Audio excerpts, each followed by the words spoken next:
Welcome to Homo Politicals on Enterprise Television. And, not a very fun conversation we're having today because in yet another tragic chapter of violence in Nigeria's Middle Belt, several lives were lost during an attack on communities in Benue State on Saturday, and the fresh wave of killings has reignited national outrage and deep concerns over the persistent security challenges plaguing the region and indeed Nigeria. And in response to that, the federal government has strongly condemned the attack.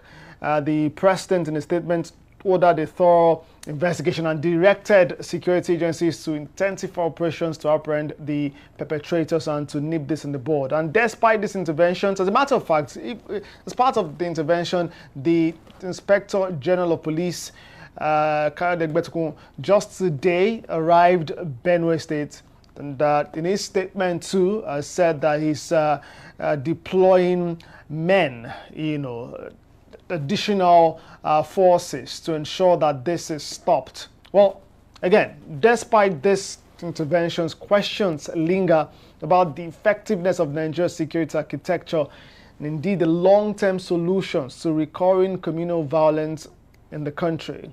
Today, on Homo Politicals, we seek deeper insight into the root causes and possible ways forward as we speak with a security consultant, Dr.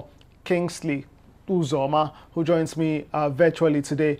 Many thanks for joining me, Dr. Kingsley Uzoma. Yeah, good afternoon. Thanks for having me once again. Appreciate you joining the conversation. Welcome to the show, Kingsley Bassey's Money. Let's get down to the conversation. Dr. Kingsley Uzoma, what, in your expert view, are the underlying causes driving these recurring attacks in Benue State and indeed the wider Middle Belt? Because a lot of Nigerians at this point are trying to make sense of what's happening. Why, as reported, over 200 persons will be killed.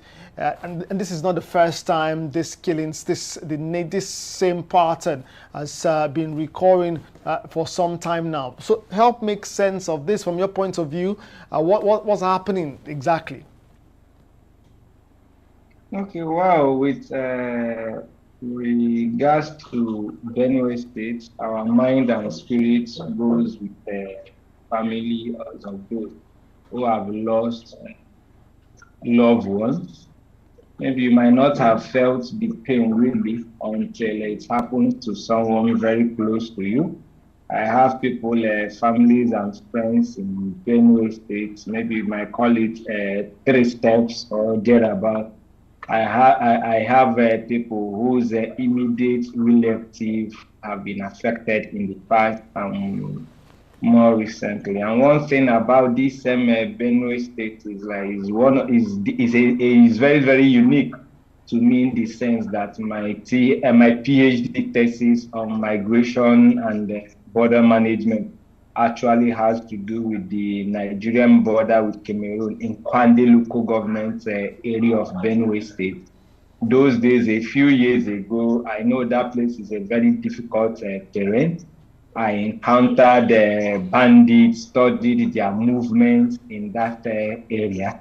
And it might shock you to know that in an area in the Kwande where we call Amandavu border, even the immigration, our border post there by immigration, there is no network there. So even if they see movement of bandits, for you to communicate to command headquarters or the response team, you need to still travel to about 5 kilometers, be on a mountain in order to make a call. So personally, I was in Comunicado. I saw these people, how they move, chase people out of their communities and all that.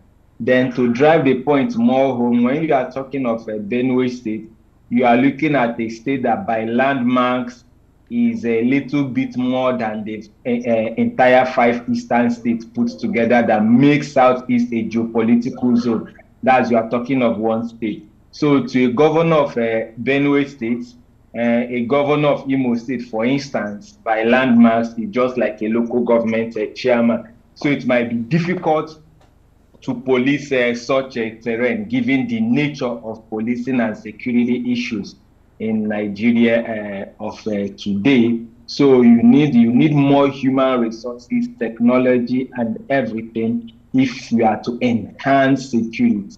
Then by and large, the people of Benue State, from TV to Idoma and what have you, they're also brave enough if we are to empower them. These are fighters that on their own they can defend their communities and borders. But because we practice a constitution-driven government, doing such will amount to taking laws into their own hands. Thank God we have a president who has spoken, just like in your opening remarks, you made reference that the president has spoken and given a mandate, stern warning. But from 2011, 2015 to date, whenever such attacks occurs, we hear from the presidency speaking very loud, heaven will fall, this and nothing. Personally, I read the speech, the pronouncement of the president by his media aide, that's Onanuga, where he made reference that the president has given order to security agencies to arrest the perpetrators. And my question is, why arrest the perpetrators? Neutralize them. So when you say arrest the perpetrators coming from there, and the order means that the same government is being somehow a little bit applying diplomacy or trying to use a kid's glove to manage this killer and Maruda. Dr. Kingsley, maybe because, yes. Yeah, I was just going to say, maybe we should land on that thought. Maybe what? I said maybe for political reasons, or one thing best known to them, but I don't know the reason why people who kill people without mercy, burn homes, kill pregnant women, wife and children, the best they can get from the state is to be arrested so they can be tried at the law court.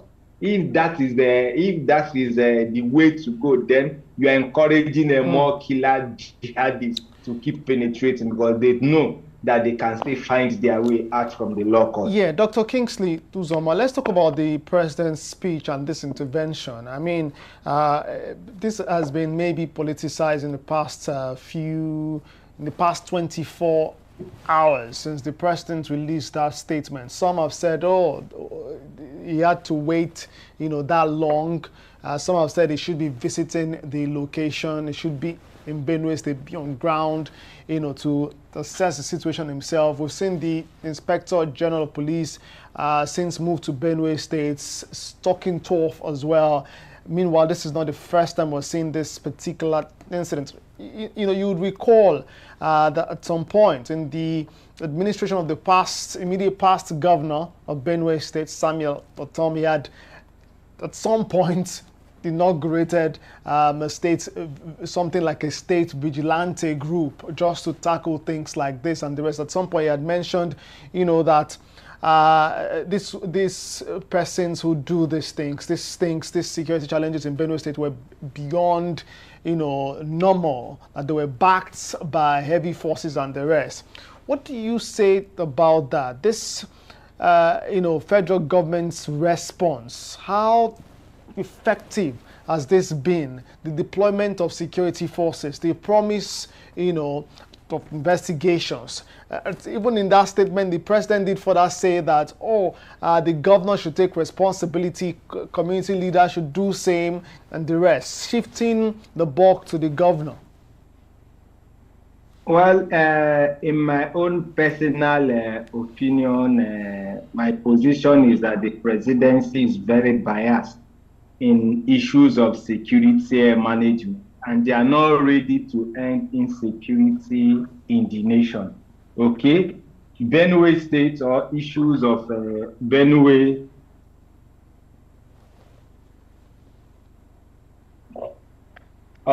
State or issues of Benue is something. If you remember, like a week ago, the chief of army staff was reported to have relocated to Benue State to see how to end the issue. So if you have a chief of army staff relocating to Benue So he must have gone with his intelligence team. We expected them to have combed the area, be able to spot the bandits, the criminal elements, have intelligence when they will be coming, where they need to carry their action and what have you. Then there is a state office of the Department of State Service that also goes to them in terms of intelligence gathering. So they should have had information before now and been able to respond to issues of this emergency. So now the president has given a directive as expected. The IG, I am aware, has relocated to the same Benue, like you made reference, under President Buhari. Same thing under Governor Otom happened. The IG was given directive to relocate there. Then barely 2 days later, the president had a cause, Buhari, of visiting the same Benue state, and to his greatest surprise, the IG was not there. So the IG reported, the then IG reported, and they left.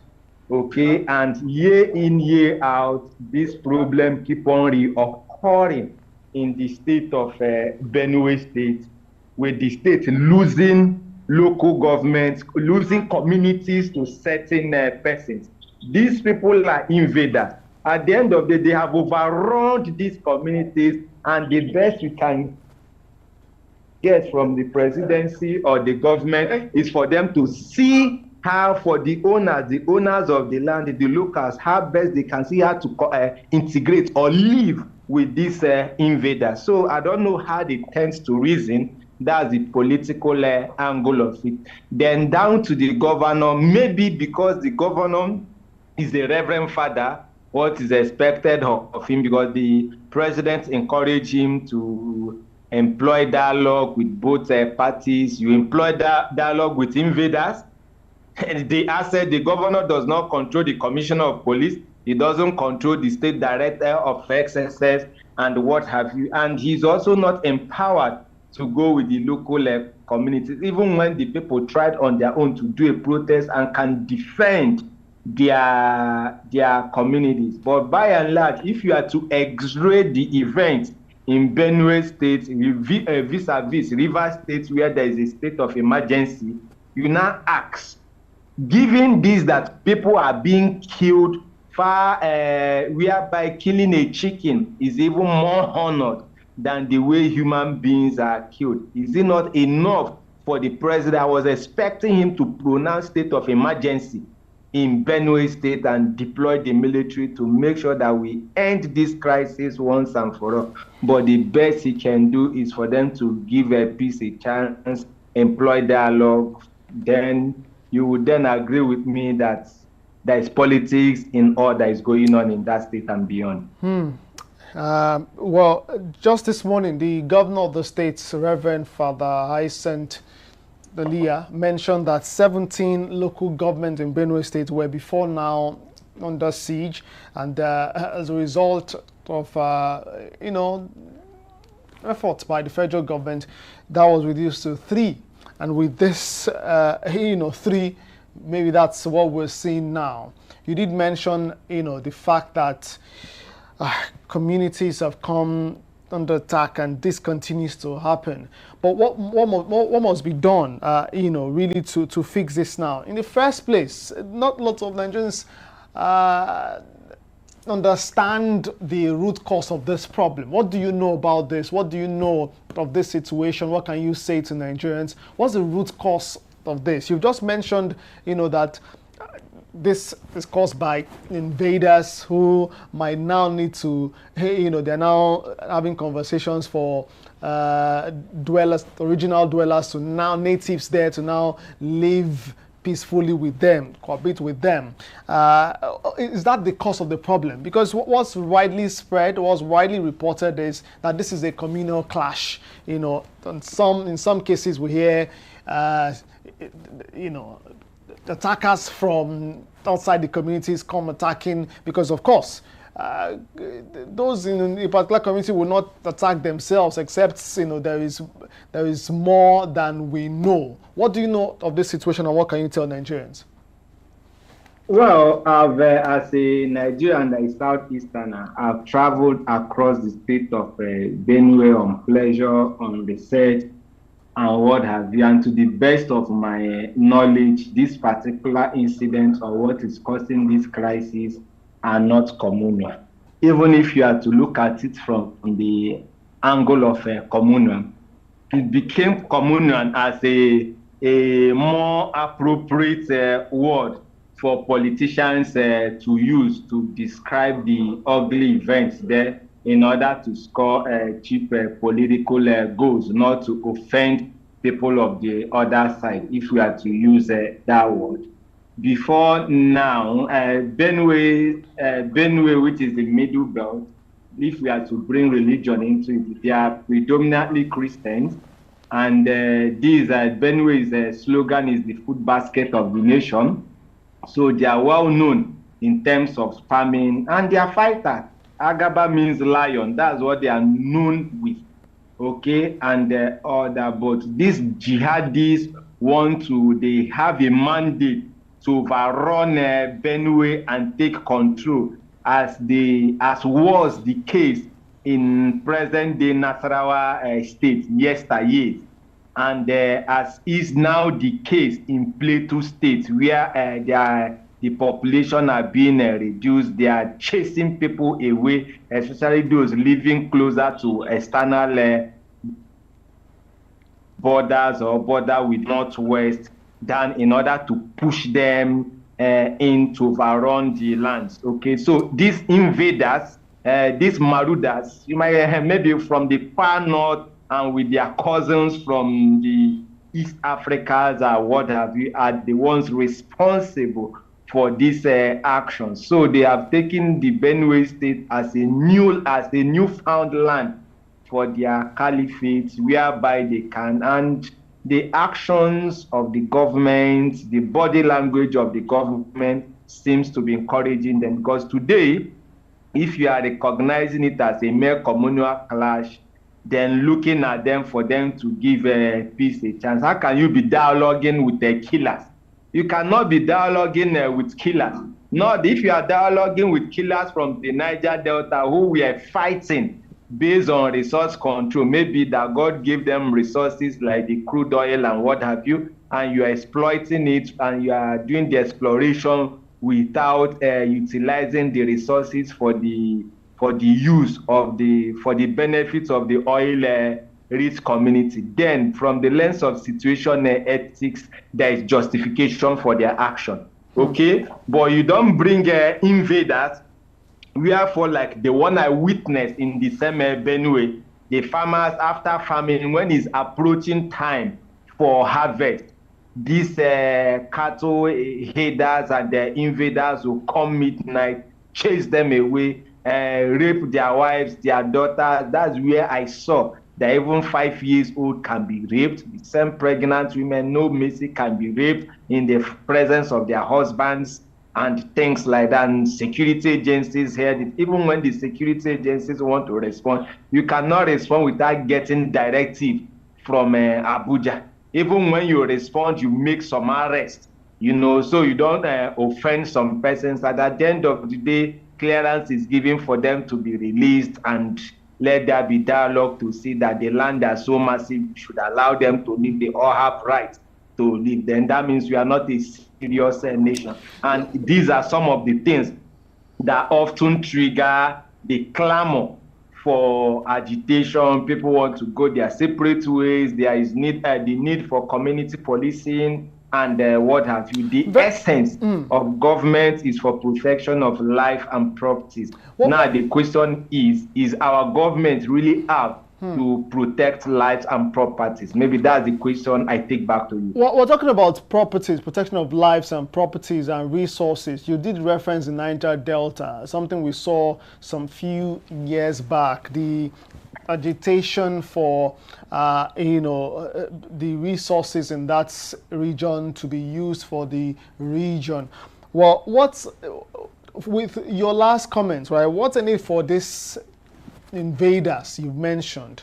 There's the reports, we cannot independently verify that now, but there's the report making the rounds that the particular, big farmer who has a big store of rice, that his store was burnt down. Again, a report making the rounds that we cannot independently verify at this time.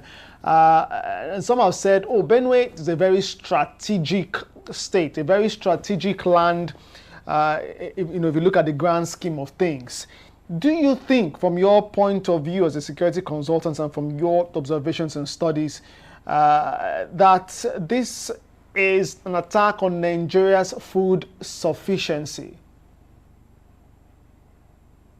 It's not really, you see, when you want to attack enemies, you look at their critical assets, how you can cripple them. So if the food bank, the warehouse of a private individual, not that of government, was burnt down or looted, that is a direct target. Okay, so these guys, because like I told you, most Benue people are predominantly farmers, and this they know. And to feed these cows or to take control, you need such an area. Yes, such individual contributes to the food security of the nation, and it also has its own impact. But it is very, very significant if we are to reference it to the GDP or the impact it will have on our larger economy, because already we've been experiencing it. Over 60% of rice production and other agro produce that comes from Benue are no longer coming for the past 2 or 3 years that we got to the heat of it. And one had assumed that, given the fact that the governor there, Reverend Hyacinth, is of the ruling party, that at least, if not for anything, the party will be very apt in helping him to overcome the insecurity there, and all that. But at the moment, it seems that there is a deliberate effort to make sure that he fails, and for one to know that the fact that you are a reverend father does not make go to say that you can be a good state administrator. Okay, because as a reverend father, if you look at it from the point of religion, he might find it difficult to have police security agencies to kill these marauders, to go after them. Rather, he might think or be of the opinion that they might repent one day. The best you can do is to employ dialogue, tell them to stop. And the moment these criminals and marauders knows these weak points of a governor or a leader, then such locations like Benue will be their best choice to invade and unleash their terror. And that makes it much more easier for them to overrun communities and local governments in the state. Just before we let you go, youths in the wake of those killings did protests, right? They hit the streets, especially reportedly blocking the Abuja-Makurdi highway in protest. Is this, from your point of view, one way to go, one way to express grievance and force the hands of government to get things done, ensure that their communities are saved, fix this situation once and for all? The youths, they have done noble by that, but in my own opinion, if they have their way, and there is nothing wrong in them laying an ambush against these criminal headsmen and what have you, these invaders. If they can do that, that's a much more easier way of bringing government to do the needful. Okay? Because that's a much more easier way. But protest, like I listened to one of the statements of the governor. He said where he tactically condemned the protest in the sense if you have about 200 people or youth together, that is more likely to be hijacked. No, people have rights to express themselves within the ambit of the law. But stopping them not to protest in this regard, to vent their anger peacefully, is like is another way of telling them that yes, that they have rights to be killed. Their people have right to be killed the way and manner they are being killed. And for me, on that aspect, the governor was wrong, and the youths are right. We have every right. Is part of the first law of nature, self-defense, but within the law. But if you tell me, as I am, that I see my killers coming and I'm waiting for the police, they are yet to arrive here, and I can lay my hand on something, have a way of escaping from such assault and can also defend myself, I should be able to do that, because these killer herdsmen or bandits, they are not gods, they are not angels, they are not spirits. They are man, they cross one border community or from one to another. And knowing that Benue State is one of the hot zone area, security agencies need to be proactive. It's not until the president coughs and speak tough before the IG can deploy tactical squad there. It's not until people are killed this level before the defense headquarters can send soldiers there. And if we are not to deceive ourselves, sending a security agency soldier there after the deed has been done, it's just to tell the bereaved to shut up, not to take any revenge or do anything. And at the end of the day, pockets of arrest will be made and nothing. Maybe at worst they are charged to court and given 2-3 years jail time, and the next thing another government comes or they receive presidential pardon. Then that means as a nation we are supporting and abating such a crime against humanity. Dr. Kingsley Uzoma, I'd like to thank you so much for being a part of the conversation today on Homo Politicus. Well, a very sober, one, because we've seen killings in the past. We've heard of killings. We've seen visuals, clips from various communities in the north central part of the country, the Middle Belt. Several of such cases. But again, it's heart-wrenching. It is sad that we continue to have these conversations. We should be seeing better things, having better conversations about development in the country, but this is where we found ourselves, and we cannot look away from this. We need to continue to talk about this and hope that the situation in Benue, in Plateau, in Taraba, various parts of the country where matters like this persist, that as you mentioned, the president or security chiefs will not wait till the president talks tough or coughs before they move. And the president himself would do better and not wait for killings to happen before political statements or statements, are made, and it begins to turn political. Well, Dr. Kingsley Uzoma is a security consultant. I'd like to thank you so much again for being on the program. Yeah, thanks for having me. It's my pleasure. Appreciate that. All right, that's that. Again, a very sobering moment in the country. How many, slept, had a good time going about what they had to do. Several families. It's reported that a particular family lost 23 members of that family in one night. How does such a person recover from that? How? Oh well, it's Homo Politicus, and that's the show today. Kingsley Bass is my name. Until next time, may God continue to bless and protect the Federal Republic of Nigeria. Bye for now.